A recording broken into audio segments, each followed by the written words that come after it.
الحمد لله رب العالمين، والصلاة والسلام على سيد الأنبياء والمرسلين وعلى آله وصحبه أجمعين وعلى من تبعهم بإحسان إلى يوم الدين. وإلهكم إله واحد لا إله إلا هو الرحمن الرحيم. شهد الله أنه لا إله إلا هو والملائكة وأولو العلم قائما بالقسط لا إله إلا هو العزيز الحكيم.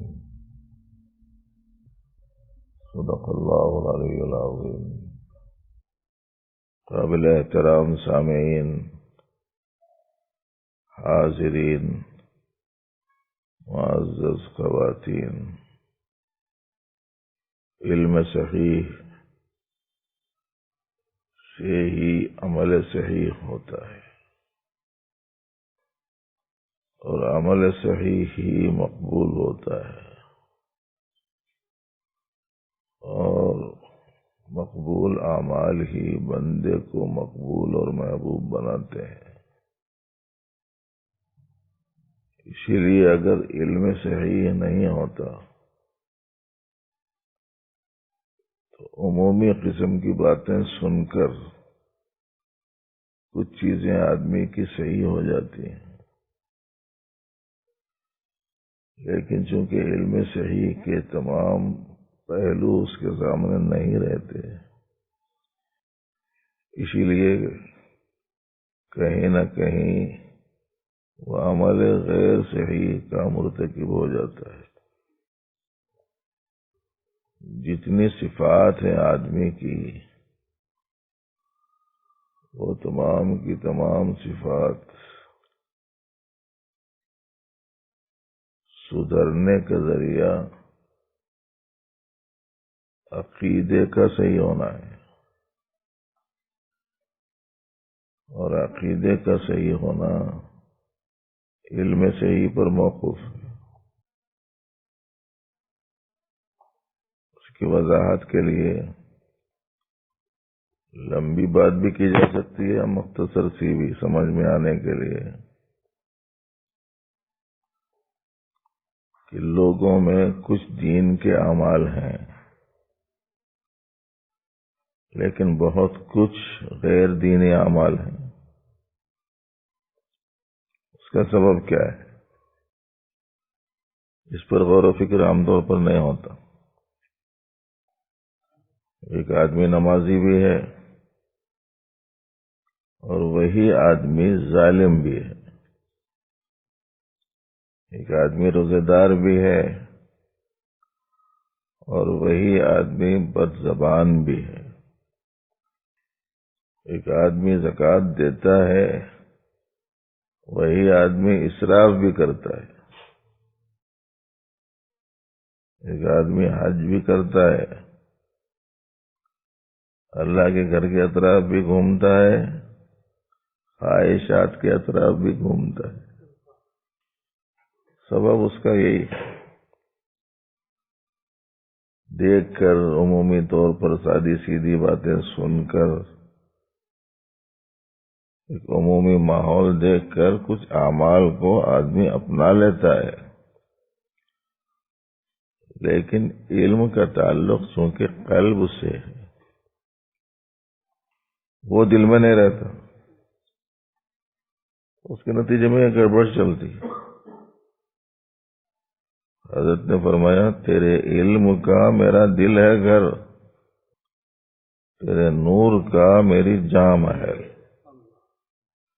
تو علم کہاں رہتا؟ دل میں۔ جب دل میں علم نہیں رہے گا تو دیکھ کے کسی کو کوئی عمل ٹھیک کر لے گا، لیکن وہ علم نہیں ہونے کی وجہ سے دوسری جگہ گڑبڑ کر دیں گا۔ نمازیاں ظالمہ ہے نہیں ہے، سب نہیں، ایک آدمی نمازی بھی ہے اور ظالم بھی ہے۔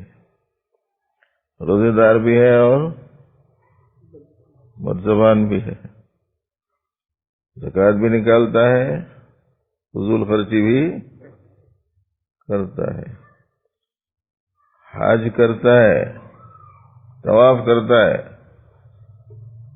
اللہ کے گھر کا، اور گھومتا بھی رہتا ہے خواہشات کے اطراف بھی۔ ایک آدمی تلاوت بھی کرتا ہے، غیبت بھی کرتا ہے، ایک آدمی ذکر بھی کرتا ہے، ساتھ ساتھ دوسرے کو نقصان پہنچانے کا پلان بھی کرتا ہے۔ ذکر کہاں ہوتا؟ اندر، پلان کہاں بنتا؟ وہ بھی اندر ہی۔ ایک آدمی قرآن بھی دیکھتا ہے، فلم بھی دیکھتا ہے، ایک آدمی اللہ کے آگے بھی جھک رہا اور بندوں کے آگے بھی جھک جاتا۔ یہ جو فرق ہے نا، یہ فرق کس وجہ سے ہے؟ صحیح علم نہیں۔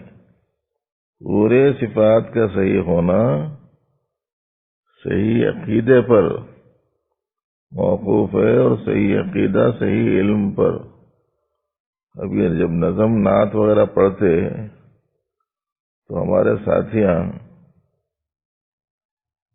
حروف کے جچے تلے ہونے کو تو دیکھ لیتے، پڑھنے والے کی آواز کو بھی دیکھ لیتے، اور اس کے اچھے ترنم سے بھی محظوظ ہوتے، لیکن اس میں ہے کیا اندر جانے کی عادت نہیں، گہرائی میں اترنے کی، مفہوم کو سمجھنے کی کوشش نہیں کرتے۔ ابھی آپ نے ایک شعر سنا، عقائد سے خسائل کو سدھارا ہے محمد نے صلی اللہ علیہ وسلم۔ جو میں تقریر جتنی کر رہا ہوں نا، اس کی تقریر ہے وہ۔ جب عقیدہ صحیح نہیں ہوگا تو صفات صحیح نہیں بنیں گی، جب صفات صحیح نہیں بنیں گی تو اعمال تو صفات کا مظہر ہے۔ آپ کسی کو مار رہے ہیں، اندر صفت میں، اندرون میں بغض ہے، عداوت ہے، دھوکہ دے رہے ہیں، اس کا مطلب کہ اندرون میں امانت نہیں ہے، جھوٹ بول رہے ہیں تو اس کا مطلب یہ کہ اندرون میں صداقت نہیں ہے، اسراف کر رہے ہیں تو اس کا مطلب یہ ہوا کہ اللہ کے حکم کی عظمت نہیں ہے، تکبر کر رہے ہیں اس کا مطلب یہ ہے کہ اندرون میں عجب اور بڑائی موجود ہے، جس کے نتیجے میں دوسرے کے مقابلے میں اطرار ہے۔ تمام اعمال ظہور ہیں صفات کا، اور صفات اچھے بھی ہیں برے بھی ہیں، اور برے صفات اس لیے پائی جاتی ہیں کہ اچھی صفات پیدا نہیں ہوئی، اور اچھی صفات اس لیے پیدا نہیں ہوئی کہ ابھی عقیدہ میں کمزوری ہے۔ اس لیے مجھے خیال آیا کہ ابھی آپ نے 2-3 جمعرات سے الوہیت کے 5 اعتبارات اور عبدیت کے 5 اعتبارات سنے، لیکن اس کے نتیجے میں یہ کافی ہو گیا یہ نہ سمجھے، یہ موضوع پر، یہ عنوان پر یہ کافی ہو گیا ایسا مت سمجھیے۔ ایک تو سیال مادے کا نام ہی کافی رکھ دیے لوگوں۔ اس واسطے مجھے خیال آیا کہ مزید تھوڑی سی اس سلسلے کی ترجمانی کرنے کی کوشش کی جائے، وضاحت کرنے کی کوشش کی جائے، تاکہ کلمہ بھی سمجھ میں آئے، یہ اعتبارات الوہیت بھی سمجھ میں آئے، اور یہ اعتبارات عبدیت بھی سمجھ میں آئے۔ اس واسطے یاد رکھیے اس بات کو کہ خالق کسے کہتے ہیں؟ خالق وہ ہے جس کا کوئی خالق نہ ہو، اور خالق وہ ہے جو کسی کی مخلوق نہ ہو. خالق وہ ہے اس کا کوئی خالق نہیں، اور خالق وہ ہے جو کسی کی مخلوق نہ ہو. اور جو مخلوق ہے وہ خالق نہیں، اور جو مخلوق ہے اس کی کوئی مخلوق نہیں. مخلوق وہ ہے جو خالق نہیں، اور مخلوق وہ ہے جس کی کوئی مخلوق نہیں. چاروں اعتبارات سمجھنا لفظ خالق میں، خالق اور مخلوق میں چاروں اعتبارات ذہن میں رہنا. پیدا کرنا، عدم سے وجود میں لانا، اور عدم سے وجود میں اللہ کے سوا کوئی کسی چیز کو نہیں لا سکتا. بنا رہے ہیں نا صاحب، جہازہ بنا رہے ہیں جی، راکٹاں بنا رہے ہیں، وائرساں بنا رہے ہیں جی،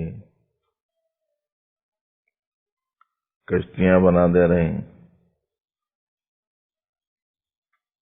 پانی میں ڈوبنے والی کشتیاں بھی بنا دے رہے ہیں. یہ بولتے اس کو بنا رہے ہیں، بولے تو کیا کر رہے ہیں؟ بنی ہوئی چیز کو جوڑ رہے ہیں.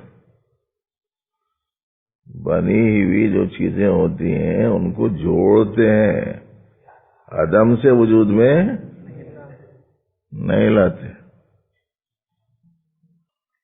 ترکیب دیتے ہیں، یہ تخلیق نہیں کرتے، اس لیے کہ تخلیق تو عدم سے وجود میں لانے کا نام ہے. کبھی کبھی کوئی بول دیتا اتنے بچے پیدا کرا بول کے.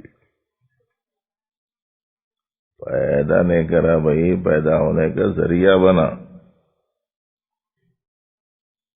دو پیدا کی ہوئی چیزوں کو جوڑا، ان کو پیدا نہیں کرا. اچھا سمجھو کلمہ طیبہ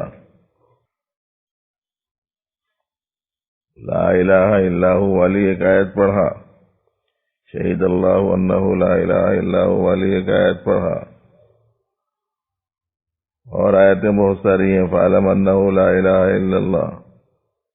جگہ جگہ یہ جو لا الہ الا اللہ ہے کلمہ بنیاد ہے پورے اسلام کی، سب سے پہلا سبق ہے،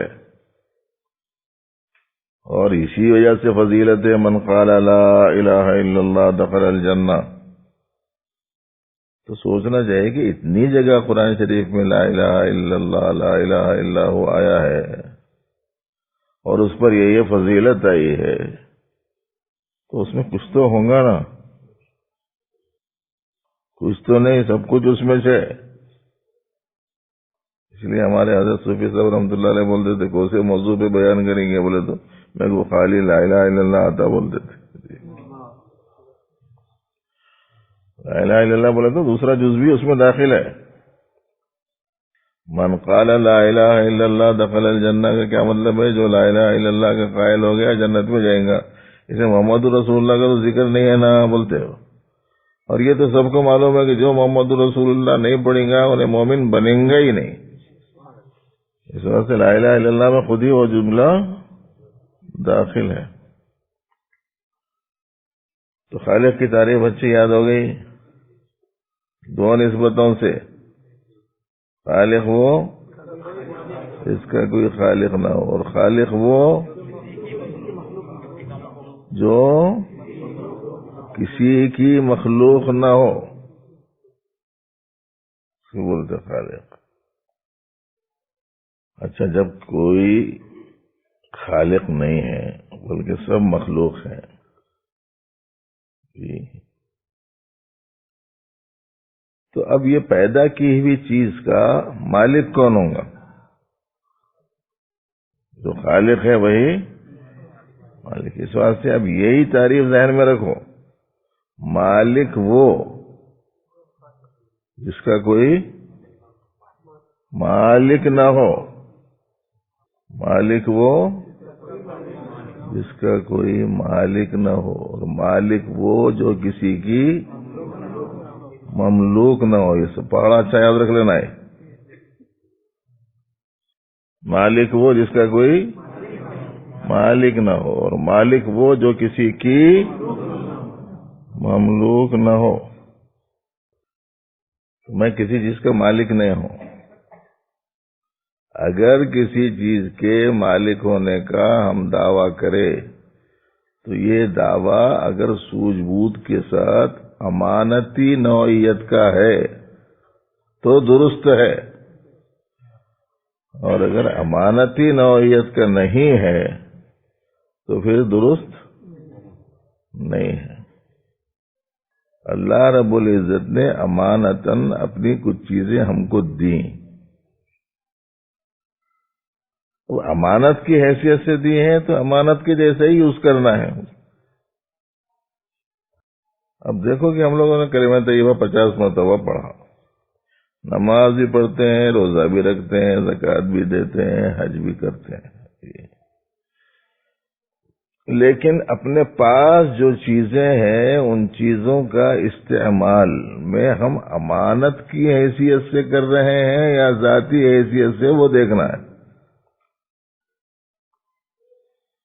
اگر امانت کی حیثیت سے کر رہے ہیں تو اللہ کی مرضی کے خلاف نہیں کر سکتے. ذاتی سمجھ رہے ہیں تو پھر جیسا جی میں آیا ویسا کرتے ہیں. عقیدہ صحیح ہونا ضروری ہے، اس لیے کہ اس کا تعلق تو شرک اور کفر کے ساتھ وابستہ ہے. اس لیے کہ ہمارے پاس شرک اور کفر کی وضاحت کے واسطے خاص رخ سے ایک بات کہی جاتی ہے، جو اللہ کی خصوصیت ہے وہ خصوصیت کو مخلوق میں مانے تو شرک ہے. جو لفظ ہم استعمال کر رہے ہیں وہ بعضوں کے لیے نیا ہو سکتا، مگر میں سمجھ میں آنے کے واسطے ایک بات بول رہا ہوں. روزی دینے والے اللہ ہے نا، مخلوق روزی دینے والا ہے بول کے مان لیے، شرک ہو جائے گا نہیں؟ اچھا، مخلوق روزی کا ضرورت مند ہے، اللہ بھی روزی کا ضرورت مند ہے بولے تو کفر ہو جاتا. مخلوق کی چیز خالق کی طرف منسوب کرنا کفر ہے، اور خالق کی چیز مخلوق کی طرف منسوب کرنا شرک ہے. خالق کی چیز خالق کو، مخلوق کی چیز مخلوق کو تسلیم کرنا توحید ہے. اس کی چیز اس کو. غنی غنی ہے، فقیر فقیر. فقر کی نسبت اللہ کی طرف کر دیا تو کیا ہوں گا؟ کفر ہو جائیں گا. غنا کی نسبت مخلوق کی طرف کر دیں گے تو کیا ہوگا؟ اچھا یاد رکھنا بھائی، زندگی بدلنے کے واسطے اچھا سمجھو کلمہ طیبہ. کلمہ پڑھتے زندگیاں بدل جاتے تھے صحابہ کے. صحابہ ادھر کلمہ پڑھے ادھر زندگی بدل گئی. ہم لوگ روزانہ پڑھ رہے ہیں، زندگی بدل رہی نہیں. اس کا مطلب یہ ہوا کہ ہم لوگوں نے ویسا اسے نہیں سمجھا جیسے سمجھنا چاہیے. اس کا نتیجہ یہ ہوا کہ عقیدہ ویسا نہیں بنا جیسے بننا چاہیے. اس کا نتیجہ یہ ہوا کہ صفات ویسی نہیں بنی جیسے بننی چاہیے. اس کا نتیجہ یہ ہوا کہ عمل ویسے نہیں ہونے لگے ہیں جیسے ہونے چاہیے. ترتیب سمجھ میں آ رہی ہے؟ اچھا، اور جس کو ایسا سمجھ میں آ جاتا وہ اللہ دل میں بس جاتا. اور جو اللہ دل میں بس جاتا اس کا دل سنور جاتا. وہ ہے خدا کی یاد سے دل کو سنوارا ہے محمد نے. ارے اندر ان میں تو پتہ نہیں کیا کیا بسا کے رکھ لیے. اگر اللہ کو جانتے، اللہ کو پہچانتے جی، تو پھر ایسی صورت میں دوسرے کے آنے کی اس میں گنجائش کہاں ہے؟ لیکن بہت سارے لوگوں کو ابھی بھی بات نہیں کھلتی. اس واسطے بالکل عام فہم انداز میں یہ بات کہتے ہیں کہ بھائی آپ نے کوئی چیز خریدی، وہ آپ کی ہے، کسی دوسرے نے وہ چھین لی، تو وہ شخص کیا کہتا ہے؟ چیز میری ہے، مجھے دے دو. کہتا ہے کہ میں لے لیا بس. جیسے مشہور ہے جملہ آج کل، کیا؟ زمین اللہ کی، قبضہ عبداللہ کا. میں قبضہ کر لیا، میری ہے، اب جاؤ بھائی کسی کے سامنے جا کے تصفیہ کراؤ. ان پوچھتا ہے کہ بھائی یہ چیز جو انہوں نے چھینی ہے کس سے لی ہے آپ نے؟ تو ان سے. ان سے پوچھے تمہارے پاس میں کہاں سے آئی؟ تو کہتا ہے کہ میں نے اسے خریدا ہے، اس واسطے یہ چیز میری ہے. تو تصفیہ کیا کرنا پڑے گا؟ جس کی چیز ہے اسے دے دینا چاہیے. تمہارا یہ عمل غلط ہے نا؟ ہم نے یہ مان لیا ہے کہ میرے مالک اللہ ہیں، ہر چیز کے مالک اللہ ہیں، اس واسطے کہ پیدا انہوں نے کیا ہے. اپنا ہونے کے واسطے تو یا پیدا کرنا یا بنانا. اپنے آپ کو پیدا کر لیے کوئی بنائے؟ روبوٹ بنانے کے چکر میں انسان نہیں بنا سکتا کوئی. تو جب بنایا نہیں، خریدا نہیں، تو پھر اس صورت میں میری تو کوئی چیز ہے نہیں. میری کوئی چیز نہیں ہے تو اب میں دوسرے کی چیز کو اپنی مرضی سے اگر یوز کرنا چاہتا ہوں تو کیا میرے لیے اس کی اجازت مل سکتی ہے؟ آسانی سے بول دے رہا ہوں. کون ہے مالک تمام چیزوں کا؟ بولے تو اللہ. ارے بھائی اللہ مالک ہے تو پھر یہ اس کے اوپر زیادتی تم کیسا کر رہے ہیں؟ اس کا مال تم کیسا چھین رہے ہیں؟ اس کی چیز پہ تم کیسا قبضہ کر رہے ہیں؟ ایک لطیفہ بھی مشہور ہے ہمارے سلسلے کی تعلیمات میں. امرود کے زمانے میں ایک صاحب جام کے جھاڑ پہ چڑھ گئے تھے، چڑھ کے توڑ کے کھانا شروع کر دیے. تو باغ کا مالک دیکھ کے آ کے بولا کرتے کیوں چڑھے؟ کس سے پوچھ کے چڑھے؟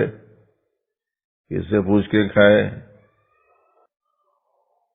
تو ان بولا کرتے دیکھو زمین اللہ کی، جھاڑ اللہ کا، امرود اللہ کا، میں بھی اللہ کا. تمہارا کیا اعتراض ہے؟ یہ بولا کرتے. کہیں جا کے ایسا کر کے دیکھو.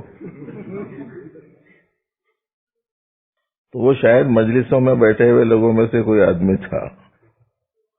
وہ سیدھا گیا، موٹی رسی لے کے آیا، اس کو پکڑ کے کھینچ کے نیچے اتار کے جھاڑ کو بند دیا، موٹا ڈنڈا لیا، پیٹنا شروع کر دیا. بولے یہ کیا؟ میں اللہ کا، تو اللہ کا، رسی اللہ کی، ڈنڈا اللہ کا، تیرے کو کیوں اعتراض؟ جو مملوک ہوگا وہ اپنی مرضی نہیں چلائے گا. بولنے کو ہم بول دیتے ہیں مالک ہیں. یہ تو کرم ہے پروردگار کا کہ مسلسل غلط بیانی سے کام لیتے ہیں، پھر بھی پروردگار پکڑ نہیں فرما رہے. صبح سے لے کے شام تک اللہ کی چیزوں کو غلط استعمال آدمی اپنی مرضی سے کرتا ہے، اور کسی ایک چیز کا نہیں، سینکڑوں ہزاروں چیزوں کا استعمال غلط کر رہا، اور اس سے پوچھو سب چیزوں کے مالک و خالق کون ہے تو کہتا ہے اللہ ہے۔ تو معلوم یہ ہوا کہ مانا بھی نہیں بھی مانا بھی نہیں بھی مانا۔ شاید یہاں پہنچ کے یہ جملہ سمجھ میں آ جاتا ہوگا قرآن شریف کا، یا ایھا الذین آمنوا آمنوا، ہے نا کہیں قرآن شریف میں، اے ایمان والو ایمان لاؤ۔ کیسا عجیب جملہ ہے، دیکھو اللہ کو مانے بھی اور پوری طرح نہیں مانے بھی، آدھا مانے آدھا نہیں مانے، پاؤ مانے پون نہیں مانے۔ یہ صورتحال اس وقت میں چل رہی، اس واسطے یہ بات دل و دماغ میں اچھی طرح بٹھائیے کہ مالک وہ ہے جس کا کوئی مالک نہ ہو، اور مالک وہ ہے جو کسی کی مملوک نہ ہو۔ اور مملوک کون ہے؟ مملوک وہ ہے جس کا کوئی مملوک نہ ہو، اور مملوک وہ ہے جو کسی کا مالک نہ ہو۔ تنہائیوں میں بیٹھ کے سوچنا ان باتوں کو تو زندگی صحیح ہوتی۔ کلمہ سمجھو، اچھا اللہ میں بھی بولے ذرا کلمہ سمجھو، بول فَعَلَمْ أَنَّهُ لَا إِلَهَ إِلَّا اللَّهُ، اللہ کے سوا کوئی الہ نہیں ہے، اس کو جانو۔ علم صحیح ہوگا تو عقیدہ صحیح ہوگا، عقیدہ صحیح ہوگا تو عمل صحیح ہوگا۔ اب عقیدے میں اللہ مالک ہیں مان لیے، مگر چونکہ بغیر علم کے مانے تو اس کے نتیجے میں عمل کیا چل رہا؟ غلط چل رہا۔ اس بات سے زندگی میں کلمہ سمجھ میں آ گیا تو بس ہے، دنیا آخرت دونوں ٹھیک ہے اس کی، اسے کلمہ سمجھ میں آیا۔ کسی چیز کا میں مالک حقیقی نہیں ہوں، امانت ہے اللہ کے پاس سے، اور ضرورت پر اس کو میری کہنے کی اجازت ہے۔ ہمارے گھر میں آگے کوئی آدمی دروازہ توڑنا شروع کر دیا تو ہم بول سکتے ہیں کہ گھر میرا ہے، میں اس کا مالک ہوں، دروازہ میرا ہے، میں اس کا مالک ہوں، آپ اسے کیسے توڑ سکتے ہیں؟ آپ بول سکتے ہیں، لیکن اندر میں یہ رہنا کیسا؟ ایسا جیسے کرایہ دار کے دل و دماغ میں رہتا۔ کوئی دوست آیا آپ کے پاس، ہاں کہ بڑا آپ کا گھر کہاں ہے؟ تو انہوں بولتا کہ یہ ہے میرا گھر۔ اب یہاں دو اعتبارات ہیں، جس وقت میں یہ بول رہا ہے کہ یہ ہے میرا گھر، اس وقت میں مالک مکان آیا، تو میرا گھر ہے بولنا بھی صحیح ہے، مگر جو ہی مالک مکان نظر آیا یہ بولتا میں کرایہ دار ہوں، اصل میں مکان ان کا ہے نا، فرق پیدا ہو گیا۔ اچھا ایسا نہیں ہوا، مالک مکان نہیں آیا، آپ کے اپنے مکان میں آپ نے اپنے دوست کو بلایا، بلانے کے بعد میں یہ کہا کہ یہ بیرونی جو روم ہے اس کے کنارے پہ ایک چھوٹا سا طہارت خانہ بنا دو، بہت لوگ تمہارے گھر آتے جاتے رہتے، مالک نہیں ہے وہاں، اس کے باوجود وہ کرایہ دار بولتا میں نہیں بنا سکتا۔ اب دوست اس سے کہے کہ تمہارا مکان ہے، ابھی پوچھے تو بولے میرا مکان ہے، یہ بول کے طہارت خانہ بنا، بولے تو نہیں بنا سکتا، کئی کو بول رہے ہیں۔ جب یہ سوال کرتا تو انہیں بولتا اصل میں مالک میں نہیں ہوں، اس واسطے میں اپنی طرف سے اس میں ایسی تبدیلی نہیں لا سکتا. جو مالک ہے مکان کا اسی کی مرضی چلتی ہے، میری مرضی نہیں چلتی. جیسا استعمال کرنے کی مجھے اجازت ملی ہوئی ہے ویسا ہی استعمال کر سکتا ہوں. جیسا استعمال کرنے کی اجازت نہیں ملی ویسا استعمال نہیں کر سکتا. بلکہ آج کل تو کرائے کو دیتے وقت میں بول رہے ہیں جیسا گھر دے رہا ہوں میں تمہارے کو، خالی کرے تو ویسی رہنا. یہ تو ان کی عنایت و مہربانی ہے، پوری چیزیں ان کی لے کے بندہ جیسا بولے ویسا کر رہا. تو وہ صبور ہیں جی، حلیم ہیں، بردبار ہیں. کام چل رہا بس، اور دعا کرتے رہنا چاہیے. جیسا ان کی شان ستاری یہاں ہے وہاں بھی ویسی رہنا، ورنہ تو سب کا کریا کرم ہو جاتا تھا. کسی چیز کا استعمال آپ اپنی مرضی سے نہیں کر سکتے، یعنی اللہ جل شانہ کی مرضی کے خلاف اپنی مرضی سے نہیں کر سکتے. اپنی مرضی سے نہیں کر سکتے کا مطلب کیا ہے؟ جو ہماری مرضی اللہ کی مرضی کے خلاف ہے. اس واسطے آسان طریقہ بزرگوں نے یہ بتایا کہ ایسا کرو کہ تم کیا، تمہاری مرضی کیا، جو اللہ کی مرضی ہے اس کو اپنی مرضی بنا لو، پھر بول سکتے سب میری مرضی سے ہو رہا. بول اب چونکہ اب تک ایسا نہیں کرے تو مشکلات ہوں گی، دشواریاں ہوں گی، پیچیدگیاں پیدا ہوں گی، تھوڑی بہت الجھنیں ہوں گی. ان سب کو ان کی نسبت سے جھیل لینا ہے. میرے لیے یہ بندہ مشقت اٹھایا، میرے لیے بندہ مصیبت جھیلا، میرے لیے یہ بندہ الجھن برداشت کیا، میرے لیے یہ بندہ صبر کیا. اگر اللہ میاں کو یاد آیا، پسند آ گئے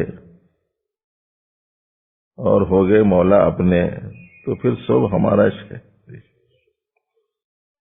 اسی واسطے کسی بزرگ نے کہا خالی تلنگانہ نہیں، خالی ہندوستان نہیں، کیوں بولے ہر ملک میرا ملک ہے، ہر ملک میرا ملک ہے. بولے وہ کیسا بول رہے ہیں؟ بولے تو میرے اللہ کا ملک ہے، میں اللہ کا ہوں اور اللہ میرے ہیں. تو ساری کائنات کس کی؟ میری. من کان للہ کان اللہ لہو. جو اللہ کا ہو جاتا اللہ اس کا ہو جاتا. ہر ملک اپنا ہی ملک ہے، اس لیے کہ ہمارے اللہ کا ملک ہے. چنگ دل کئی کو رہے ہیں، گھر میرا نہیں ہے، اور میں اللہ میری مرضی کا نہیں ہے، ملک میری مرضی کا نہیں ہے. ہماری کچھ مرضی نہیں ہے نا، ہماری مرضی کی مرضی، ان کی مرضی مرضی، ہماری مرضی کی مرضی. بہت لوگ پریشان ہو کے آتے رہتے، تو اکثر کو یہی بول رہا ہوں میں، تم ایسا کئی کو ٹینشن لیتے کسی چیز کا، سب ان کا ہے نا جی، انہوں کیسا رکھے ویسا ٹھیک ہے. بس فکر کئی کو، فکر پیدا ہوتی تقابل سے. انہیں میرے اتنا پڑا ہوا ہے، لکھپتی بن گیا، میں بھی اتنا پڑا ہوا ہوں، 1000 پتی بھی نہیں ہوں، پریشانی ہو گئی. تو خالق کی تعریف سمجھ میں آئی، مالک کی تعریف بھی سمجھ میں آئی.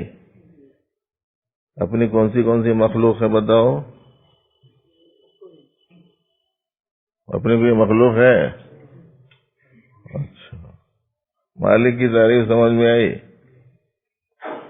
مملوک کی تعریف سمجھ میں آئی. اب بتاؤ میری چیزیں کیا کیا ہیں؟ کچھ تو بھی ایک چیز ہے جی، بھول جا رہے ہیں تم لوگ. نقص ہے میرا، نقص عیب ہے میرا، نفس ہے میرا، حاجت مندی ہے میری، بے ارادتی ہے میری، موت ہے میری. نہیں دیکھنا، نہیں سننا، نہیں بولنا، یہ جو عیبہ ہے نا، یہ جو نقائص ہیں، یہ ہے ہمارے. اور عجیب بات، کھلے تو بڑی عجیب ہے، نہیں کھلے تو بار بار سنی سو ہے، نہیں کھلے تو بار بار سنے سو ہے، کھلے تو بڑی عجیب بات. وہ یہ ہے کہ کمال کا ظہور محل نقص پر ہوتا ہے. کمال کا ظہور محل نقص پر، محل بولے تو سب کو سمجھ میں نہیں آ رہا ہوں گا، نقص کی جو جگہ ہے وہاں سے کمال ظاہر ہوتا ہے. یہ جو کرنٹ ہے نا، اس کے ظہور کا محل یہ ٹیوب ہے، دیوار اس کا محل نہیں ہے. اس واسطے یہ دو ویرا نہیں، یہ پورے ویرا دو دو دو دو دو کر کے ایک ایک بالش سے پوری دیوار میں لگا کے آن کر دو، دیوار چمکتی کیا دیکھو. کئی کو بولے تو روشنی کا محل نہیں ہے یہ ٹیوب، چونکہ روشنی کا محل ہے اس لیے روشنی کا وہاں سے ظہور ہوتا ہے. تو موت کا میں محل ہوں، حیات یہاں سے ظاہر ہوتی. نابینا پن میرا محل ہے، بصارت بینائی دیکھنے کا وصف کا ظہور یہاں سے. گونگا پن محل ہے، گویائی وہاں سے ظاہر ہے. بہرا پن محل ہے، سماعت وہاں سے ظاہر ہے. بے ارادتی محل ہے، ارادہ کا ظہور وہاں سے ہے. جہل محل ہے، علم کا ظہور وہاں سے ہے. عجز محل ہے، قدرت کا وہاں سے ظہور ہے. اگر سمجھ میں آ گیا تو سمجھ لیجئے کہ بہت بڑا کام ہو گیا اگر کھل جائے یہ بات. البتہ مولویوں کو جن کو ذرا زیادہ آگے تک سمجھنے کا ان کا ذہن بنا ہوا رہتا، ایک سوال پیدا ہوتا ہے، وہ یہ کہ صاحب اگر وہاں سے صفات الہیہ کا ظہور مکانات نقص سے ہو رہا ہے تو وہ صفات میں محدودیت کہاں سے آ گئی؟ تو صفت میں محدودیت نہیں آئی، بلب میں محدودیت ہے. ارے بھائی پیچھے سے جو کرنٹ آ رہا وہی دو وائروں کو مرکیوری لگا دو، وہی دو وائروں کو یہ زیرو بلب لگا دو، وہی کرنٹ آ رہا نا، مگر اس میں ایک میں کمی ہے، ایک میں زیادتی. کیسا ہے؟ وہ کس کا نقص ہے؟ محل کا نقص ہے. وہ بندہ ناقص ہے تو جو ظاہر ہوں گا کیسا ظاہر ہوں گا؟ ناقص ظاہر ہوں گا. بعض آئینے ایسے ناقص رہتے تم جا کے سیدھا ٹھہرو الٹے دکھتے کرتے. اچھے قد و قامت کا آدمی ہے، اس میں جا کے ٹھہرے تو چھوٹا سا دکھتا. تو کیا واقعتاً ان چھوٹا قد کا ہے؟ چھوٹے قد کا نہیں ہے، نفس کا ہے. جہاں سے ظہور ہو رہا نا اس کا نفس ہے، آئینے کا نفس ہے وہ. تو کمالات الہیہ کا ظہور، اسی لیے کائنات کو مظہر حق کہتے ہیں. پوری کائنات مظہر ہے، تجلیات الہیہ کا مظہر ہے یہ. اب بتاؤ اللہ کتنی دور ہے؟ بہت دور ہے نا. ہمالیہ پہ چڑھنا پڑے گا جہاں سے دکھیں گے. کھل گئی ایک چیز تو پھر بندہ اس کا ان بندے کا ہو جاتا. پھر یہ تو پوری کائنات کی چیزوں کی اس کے پاس میں کوئی اہمیت و وقات ہی نہیں رہتی. بہت خوبصورت ایک باندی کو جو بادشاہ کی بہت چہیتی تھی، بے قیمت ہے بول کے کون کی بزرگ بول دیا کرتے. بولے تم اس کو خرید سکتے کیا؟ بولے تو ہاں خرید سکتا ہوں. کیا لگاتے قیمت اس کی؟ بولے 2 کوڑی بولے کرتے. پیسے سے بھی چھوٹا سکہ چلتا تھا، اس کو کوڑی بولتے تھے. بولے اتنی حسین و جمیل عورت ہے تو اس کی 2 کوڑی قیمت لگا رہے ہیں. بولے تو نہیں، اصل میں 2 کوڑی کی بھی نہیں ہے، تمہارے واسطے لگا دے رہا ہوں اس کو. ارے وہ کئی کو؟ بولے تو اس میں عیباں جائباں ہیں جی، نقائص ہی نقائص ہے اس میں. 2-4 دن سر نہیں دھوئی، 2-4 دن منہ نہیں دھوئی، دیکھو اس کی کیا صورت حال رہی. سر سے لے کے پاؤں تک اندر گندگی کے سوا کچھ بھی نہیں ہے. کالی کلوٹی عورت کے جسم کے اندر گندگی، گوری خوبصورت عورت کے اندر ہیرے جواہرات رہتے ہیں. یہ جو مر رہے نا صورتوں کے پیچھے پڑے ہوئے ہیں، حقیقت سمجھ میں نہیں آئی. بلکہ جسم کی رونق، کھال کی رونق، چہرے کی رونق، یہ پوری کی پوری اندرون میں پائی جانے والی غذاؤں کا جو مجموعہ جمع ہوا رہتا ہے اس کا ہے. اگر وہ دوا کے ذریعے سے نکال دیا جائے تو یہ چمک دمک پوری برخاست ہو جاتی، حسن و کشش پوری ختم ہو جاتی، دیکھنے کو تیار نہیں ہوتا کرتے. تو کائی کی کشش تھی بول کے ایک بزرگ اس کو دوا دے کے اس کے اس حال کو جمع کر کے بولے گا تیری جو رغبتیں تھی نا یہ اس میں تھی، یہ نکلا تو اب تو نگاہ جھکا لیتا، نہیں دیکھ رہا اس کو، تو جس چیز کو دیکھ رہا تھا وہ یہ چیز تھی. حقیقتیں جب سمجھ میں نہیں آتی مخلوقات کی، شعور آدمی کا جب زندہ نہیں ہوتا، علم جب آدمی کا صحیح نہیں رہتا، تو پھر 1-2 نہیں. اسی لیے کسی کہنے والے نے کہا ہے کہ جہل ایک ایسی صفت ہے کہ اس صفت کے رہتے ہوئے انہیں جو بھی کرا کمی ہے. جہل کے بعد میں تم کچھ بھی کر سکتا ہوں. اور یہ زمانے میں کوشش کر کے لوگ صحیح علم سے اتنا ہٹائے لوگوں کو کہ بے دین تو بے دین ہی ہیں، دیندار لوگوں کو بھی صحیح علم کی طرف آنے نہیں دے رہے. عالموں کا نہیں جانا جی، ان سے پورے کام خراب ہو رہے ہیں. علماء سے دور کر دی، مشائخ حقہ سے دور کر دی. جب علم سے محروم ہو جائیں گے تو وہ علم جس علم سے حقیقت کھلتی ہو، وہ نہیں جو آج کل پڑھایا جا رہا ہے، اس سے حقیقتیں نہیں کھلتی. حقیقتیں چیزوں کی تو اس کے علم سے کھلیں گی جو چیزوں کا خالق ہے. صحیح علم بس وہ علم.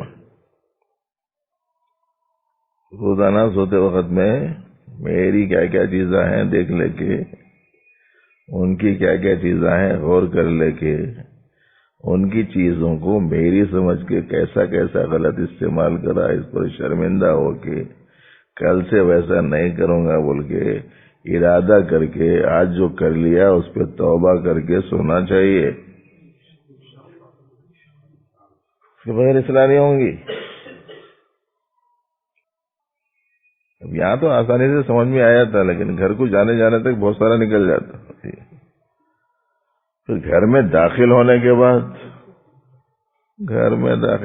بعد میں تو وہاں ایک ایسا دھماکہ ہوتا ہے کہ جو کچھ بھی دل و دماغ کے اندر چیزیں جمع تھیں سب کے سب اڑ جاتی ہیں.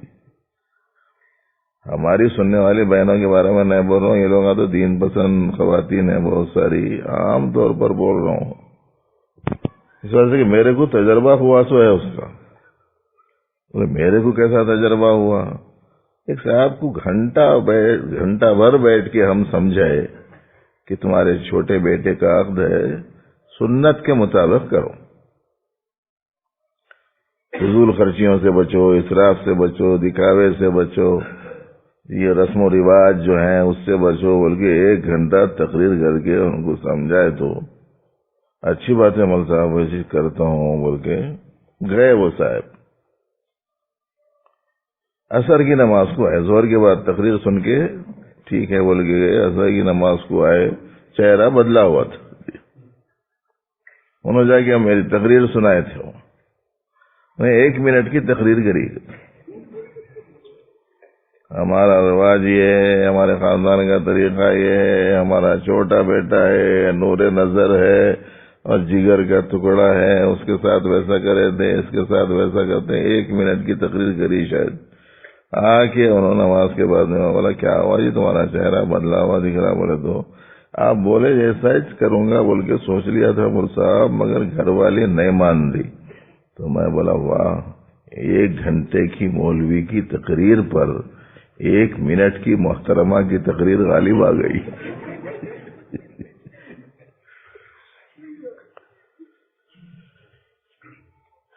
یاد رکھنا چاہیے کہ بھائی ہم گھر کو جانے کے بعد میں ان باتوں کا تھوڑا سا اپنے دل میں دماغ میں اس کا اعادہ تکرار کرتے ہوئے اس کو مضبوط بنانے کے لیے مجالس میں شرکت، باتوں کا غور سے سننا، اکابر کی کتابوں کا پڑھتے رہنا، غور و فکر اس علم کی روشنی میں چلتے رہنا۔ خالی آئے سنے چلے گئے، پھر اس کے بعد میں پھر آگے ہی سنیں گے، درمیان میں نہ فکر کام کر رہی، نہ غور کا اہتمام ہو رہا، نہ توجہ دے رہے ان سنی ہوئی باتوں کی طرف، نہ دہرا رہے دل و دماغ میں اس کو، تو پھر اس کے اثرات نمایاں نہیں ہوتے۔ اچھا، اس کے بعد میں اب دیکھو، رب وہ جس کا کوئی رب نہ ہو، رب وہ ہے جس کا کوئی رب نہ ہو، رب وہ ہے جو کسی کا مربوب نہ ہو، رب وہ ہے جو کسی کا مربوب نہ ہو، ضرورتوں کا پورا کرنے والا رب، جس کی ضرورتیں پوری کی جا رہی ہیں وہ مربوب۔ اللہ ضرورتوں کے پورا کرنے والے، اللہ کو کسی چیز کی ضرورت نہیں ہے، حاجت ضرورت وہاں ہے نہیں۔ کبھی کبھی کسی کو خیال آتا ہوگا اللہ تعالیٰ اپنی عبادت کے واسطے پیدا کرے، بولے تو کیا عبادت، بندوں کی عبادت کی ان کو ضرورت ہے؟ ایسا نہیں ہے، یہ تو اس کو نوازنے کے واسطے دیے ایک کام کہ تم یہ کام کرو پھر تم نوازے جاؤ گے، ان کو ضرورت نہیں ہے۔ اسی لیے پوری کی پوری دنیا مل کر اللہ کی نافرمانی پر اتر آ جائے اور ایک بات بھی ان کی نہ مانے، تب بھی اللہ کی بڑائی میں ذرہ برابر بھی فرق نہیں آتا۔ اور اگر پوری کی پوری دنیا سجدہ ریز ہو کر زندگی بھر اللہ کی تعریف کرتی رہے تو ہماری اس عبادت کی وجہ سے ان کا مقام بڑھتا نہیں، اس واسطے کہ بڑھیں گا وہ جہاں بڑھنے کی گنجائش ہو، اکبر ہیں وہ، عظیم ہیں وہ، وہاں گھٹنا بڑھنا نہیں ہے، اتنے بڑے ہیں کہ ان کی بڑائی کا آپ تصور ہی نہیں کر سکتے۔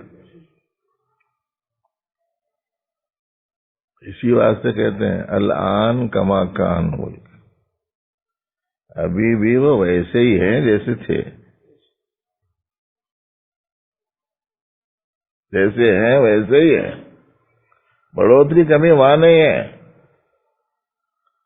پورے عبادت گزار بن گئے تو ان کی عظمتوں میں اضافہ نہیں ہوتا، پورے نافرمان بن گئے تو ان کی بڑائی میں کمی نہیں ہوتی۔ تو رب ہیں سب کی ضرورتوں کے پورا کرنے والے، اور وہ ایسے رب ہیں کہ ان کا کوئی رب نہیں ہے۔ واسطے کہ رب اس کا ہوتا ہے جو ضرورت مند ہو، وہاں ضرورت ہی نہیں۔ اور ضرورتوں کے پورا کرنے کے واسطے ان کے خزانے میں اتنی چیزیں ہیں کہ پوری دنیا کی پوری دعاؤں کو قبول کر کے پوروں کے مطلوبات بھی پورا کر دیے تو ان کے خزانے میں رائی برابر بھی کمی نہیں آتی۔ ایسے ہیں وہ۔ اچھا، مربوب کون؟ مربوب وہ جس کا کوئی مربوب نہ ہو۔ اسی میں یہ مفہوم چھپا ہوا ہے، مربوب وہ جو کسی کا رب نہ ہو۔ اپن کسی کی بھی ضرورت پوری نہیں کر سکتے۔ ضرورت پوری ہونے کے اللہ جل شانہ ذرائع رکھے ہیں، اسباب رکھے ہیں، وہ بناتے ہیں پروردگار، باقی ضرورت پوری نہیں کر سکتے۔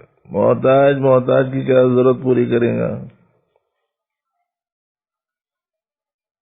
اسی واسطے محتاج کو محتاج سے کے سامنے محتاجی ظاہر کرنے سے منع کیا گیا ہے۔ ایاک نستعین، تجھی سے مدد مانگتے ہیں، اس سے بھی نہیں، تجھ ہی سے، کسی اور سے نہیں۔ بظاہر کوئی چیز، کوئی ضرورت کی تکمیل کسی راستے سے ہوتی دکھتی ہے، بالکل ایسا ہی جیسے کہ نل سے پانی آتا دکھتا ہے، نل پانی نہیں دیتا۔ اناج زمین سے آتا دکھتا ہے، اناج زمین نہیں دیتی۔ روشنی کانچ کے گولے سے آتی دکھتی ہے، کانچ کا گولا روشنی نہیں دیتا۔ یہ کئی کے واسطے رکھے دکھتا ایسا کئی کو بولے تو وہی دیکھنے کے واسطے ہے کہ خالی اتنا ہی دیکھتا نہیں، ذرا آگے بھی دیکھتا بول کے دیکھنا ہے۔ نل نہیں آیا یا پانی نہیں آ رہا، ٹوٹی بھی کھولے تو محترم اٹھے، موٹا ڈنڈا لے کے جا کے نل کو پیٹنا شروع کر دی۔ اب آپ لوگوں میں سے کوئی سمجھدار آدمی گیا ہے، نہیں کیا کر رہے ہیں کیا کر رہے ہیں، بولے تو 24 گھنٹے ہو گیا پانی نہیں دے رہا ہے، سو سے مار رہا ہوں، اس کو مارو توڑو، ایک قطرہ نہیں دیتا ہوں، اس واسطے کہ پانی آنے کا خالی راستہ ہے، وہ نل پانی وانی نہیں دیتا۔ بیوی بچوں کو ضرورتوں کے پورا کرنے کا راستہ ہے میاں بابا، ضرورتیں پوری نہیں کر سکتا ہے۔ اچھا، جب پیدا انہوں کرے، ان کے قبضے میں چیز ہے، اس چیز کی ضرورتیں انہوں پوری کر رہے ہیں، تو پھر حکومت کرنے کا حق کس کو ہے؟ ان کچھ ہے نا، سوچتے انہوں سے حاکم ہے۔ تو حاکم کون؟ حاکم وہ جس کا کوئی حاکم نہ ہو، اور حاکم وہ جو کسی کا محکوم نہ ہو، جس پر حکم چلایا جاتا ہے اس کو بولتے ہیں محکوم، حکم چلانے والے کو حاکم بولتے ہیں۔ اور محکوم کون؟ محکوم وہ جس کا کوئی محکوم نہ ہو، یعنی محکوم وہ جو کسی کا حاکم نہ ہو۔ اب لا الہ الا اللہ میں ان چاروں باتوں کی نفی کرتے ہیں کہ اللہ کے سوا کوئی خالق نہیں، اللہ کے سوا کوئی مالک نہیں، اللہ کے سوا کوئی رب نہیں، اللہ کے سوا کوئی حاکم نہیں۔ اور جو ایسا ہے کہ خالق بھی ہو، مالک بھی ہو، رب بھی ہو، حاکم بھی ہو، وہی اس لائق ہے کہ اس کے آگے جھکا جائے، اس کی عبادت کی جائے، اس کی پرستش کی جائے۔ اسی واسطے اللہ کے سوا کوئی معبود نہیں۔ اس کا مطلب یہ ہوا کہ معبود وہ جس کا کوئی معبود نہ ہو، اور معبود وہ جو کسی کا عبد نہ ہو، اور عبد وہ جو کسی کا معبود نہ ہو۔ اب اس کے بعد میں لا الہ الا اللہ ذہن میں رکھنا۔ لا الہ الا اللہ میں یہ پوری باتیں بیان کی گئی ہیں۔ اب اللہ کے سوا کوئی عبادت کے لائق نہیں بولتے۔ اب کوئی میں سب ہے نا، کوئی میں زمین، آسمان، چاند، سورج، ستارے، سیارے، نباتات، جمادات، حیوانات، انسان، انبیاء، صلحاء، فرشتے، صحابہ، ہر ایک کا ان کا جو مقام ہے وہ مقام ٹھیک ہے، مگر معبود نہیں۔ یہ شعور کے ساتھ لا الہ الا اللہ کہنا ہے، اور انہی شعوری اعتبارات کو ذکر میں ملحوظ رکھنے کے لیے کہتے ہیں کہ اللہ کے سوا کوئی معبود نہیں، اللہ کے سوا کوئی مقصود نہیں، اللہ کے سوا کوئی محبوب نہیں، اور اللہ کے سوا کوئی مطلوب نہیں، اور اللہ کے سوا کوئی فاعل حقیقی نہیں، اللہ کے سوا کوئی مالک نہیں، کوئی حاکم نہیں، کوئی رب نہیں، اور اللہ کے سوا کوئی بھی کامل صفات ذاتی طور پر رکھنے والا نہیں۔ اس واسطے اللہ کے علاوہ کوئی بھی لائق عبادت نہیں۔ یہ لا الہ الا اللہ کا مفہوم ذہن میں رکھ لیجئے۔ اچھا،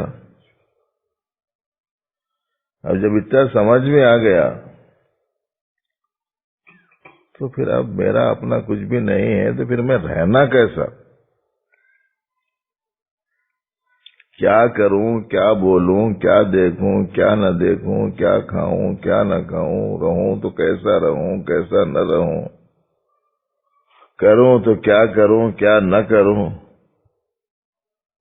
ان کے حساب سے رہنا ہے۔ اب میرے کو کیسا معلوم ہوگا کہ انہوں مجھ سے کیا چاہ رہے ہیں، کیسا بول چاہ رہے ہیں، کیسا فعل چاہ رہے ہیں، کیسا عمل چاہ رہے ہیں، کیسی صفت چاہ رہے ہیں، کیسا کام چاہ رہے ہیں؟ بندے کو کیسا معلوم ہوگا؟ وہ بتانے کے واسطے کلمہ طیبہ کا دوسرا حصہ ہے محمد الرسول اللہ۔ وہ آئے بتانے کیا کرنا، کیا نہیں کرنا، کیا دیکھنا، کیا نہیں دیکھنا، کیا سننا، کیا نہیں سننا، کیا بولنا، کیا نہیں بولنا، کیا کرنا، کیا نہیں کرنا۔ وہ ہے محمد الرسول اللہ صلی اللہ علیہ وسلم۔ اس واسطے ان کی اتباع کرنے کا حکم ہے۔ ان کی اتباع کرو تو تم اللہ کے محبوب بن جاؤ گے۔ میرے جی میں جیسے آئیں گے ویسا کروں گا، میں مول صاحب دعا کرتا ہوں کہ میں اللہ کا پسندیدہ بن جائیں گا۔ اسی لیے ہمارے حضرت رحمت اللہ علیہ فرماتے تھے کہ اللہ نے اپنی مرضیات کو مجسم بنایا تو حضور اکرم صلی اللہ علیہ وسلم کی ذات بابرکات بنی۔ مجسم رضائے رب کا نام میرے اور آپ کے آقا کا نام ہے۔ ان کی پیروی کرنا ہے۔ کس کو دیکھ لیتے بیٹھے میں انہوں ویسا کر رہے، انہیں کسی کا اسٹائل مار رہا، اس کو دیکھے تو سمجھ میں آ رہا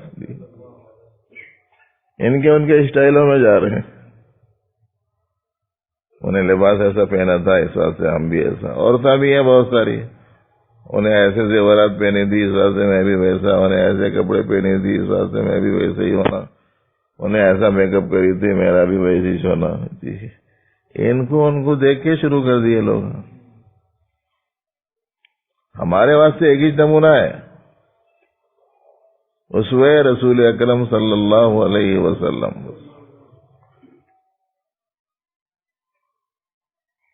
اسی لیے کہا گیا ہے کہ پیش نظر عثمان نبی کا ہو، گزارو وقت جیسا کہ گزارا ہے محمد نے.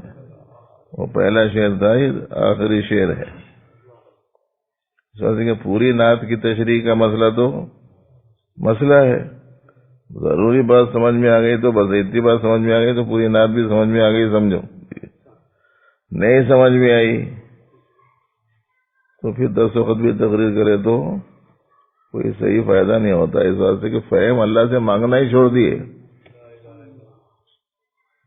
اے اللہ فہم دیجئے، دین کی سمجھ دیجئے، یہ تو مانگنے کا حیش نہیں. مولا پیسہ دیجئے، نوکری دیجئے، ملازمت دیجئے، ویزا دلا دیجئے، بچے دے دیجئے، یہ کرا دیجئے، وہ کرا دیجئے، سب چل رہا ہے. اللہ دین کی سمجھ دیجئے، حیش نہیں دعاؤں میں. اللہ ماشاء اللہ آپ لوگوں کے بارے میں مجموعی حیثیت سے سب کے بارے میں تو نہیں بول سکتا، مگر عمومی حالت ایسی ہے. اے اللہ دین کی سمجھ دیجئے بول کے تو ہے نہیں. جبکہ حدیث میں صحابی رسول کو حضور نے دعا دی تو فرمایا اللہم فقہہ فی الدین، اے اللہ اس کو دین میں سمجھ عطا فرما. اب ہم لوگ یہ دعا نہیں مانگ رہے، دین کی سمجھ مانگو. صحیح دین کیا ہے، پھر انشاءاللہ صحیح معنی میں زندگی بنے گی دینی. اور دین میں کامیابی ہے. بولے تو اب یہ جملہ سمجھ میں آنا آسان ہے. کوسے دین میں؟ تمہارے سمجھے ہوئے دین میں، اللہ کے بھیجے ہوئے دین میں. کوسے دین میں کامیابی ہے؟ اللہ کے بھیجے ہوئے دین میں کامیابی ہے، میرے سمجھے ہوئے دین میں نہیں. میرے کو سمجھ میں آیا نماز بھی پڑھ لے رہا ہوں، میرے کو سمجھ میں آیا جا کے زبردستی کسی کی مار پیٹ بھی کر دے رہا ہوں، اس کا نام دین تو نہیں. ادھر ذکر بھی کر لے رہا ہوں، ادھر غیبت بھی کر لے رہا ہوں، اس کا نام دین ہے کیا؟ جب علم صحیح نہیں ہوتا تو اندر صحیح نہیں بنتا، جس کو عقیدہ صحیح ہونا کہتے ہیں. اور جب اندر صحیح نہیں بنتا تو صفات صحیح نہیں بنتی. جب صفات صحیح نہیں بنتی تو صفات کا ظہور بھی صحیح نہیں ہو سکتا. جیسا آج اتنا ہی. حق تعالیٰ مجھے آپ کو علم صحیح عمل صالح کی توفیق عطا فرمائے. ربنا لك الحمد كله ولك الشكر كله. اللهم أعنا على تلاوة القرآن وذكرك وشكرك وحسن عبادتك. ربنا زدنا علما وارزقنا فهما.